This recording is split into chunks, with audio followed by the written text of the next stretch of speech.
Détendez-vous, ça va bien se passer. Et si on parlait du transit intestinal?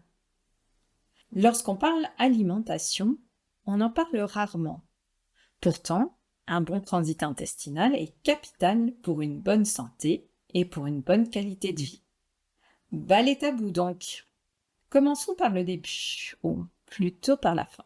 Savez-vous que les toilettes qui sont utilisées dans la plupart des pays européens sont très mal conçues?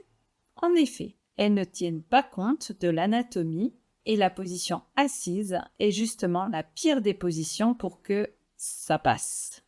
On conseillera donc aux personnes qui ont des difficultés de placer un petit tabouret sous leurs pieds afin de se rapprocher de la position accroupie plus propice à ce que ça passe. Les selles respectent un trajet plus naturel. Ce petit point de détail vu, parlons alimentation.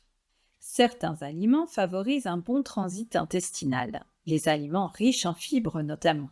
On trouve parmi eux les fruits et légumes crus en général, les pommes et les poires particulièrement. Si on les achète bio, on peut manger la peau. Parmi les fibres, on pourra également citer les flocons d'avoine. Attention, ce n'est pas le cas de toutes les céréales, ou encore les légumineuses, pois cassés, lentilles, pois chiches, flageolets, etc. Quant à savoir si les produits laitiers favorisent un bon transit, on répondra que tout dépend des personnes. Cependant, le principe de base d'une bonne alimentation est que cette dernière soit variée. On pourra recommander les probiotiques pour faciliter le transit intestinal.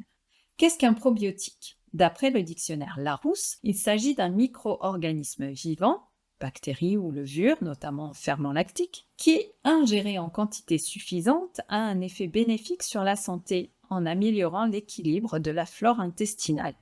Les probiotiques se trouvent dans les aliments fermentés, le kéfir, les yaourts, le fromage, la choucroute, les cornichons. S'il existe des probiotiques, on trouve également des prébiotiques. Ces derniers nourrissent des bactéries qui sont déjà dans l'intestin. Ce sont des fibres non digestibles contenues par exemple dans les bananes, les pommes, ail, oignons, asperges, endives, artichauts, mais aussi dans les légumes secs et les céréales complètes. L'hydratation joue elle aussi un rôle très important en aidant à la circulation des aliments. Attention donc aux boissons alcoolisées et sucrées qui ont plus tendance à déshydrater. Le corps a besoin d'eau pour digérer le sucre qu'elles contiennent. Le thé et le café sont diurétiques. Il faut donc compléter l'hydratation en buvant aussi de l'eau.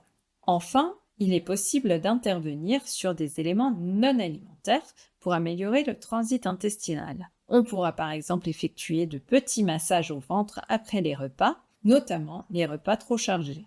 En massant dans le sens des aiguilles d'une montre, on accélère le transit. En massant dans l'autre sens, on le ralentit. Il est également conseillé de se lever très régulièrement car la position assise est plutôt de nature à obstruer le passage des aliments dans l'intestin. Concernant la sieste après repas, il vaut mieux attendre une demi-heure avant de s'allonger.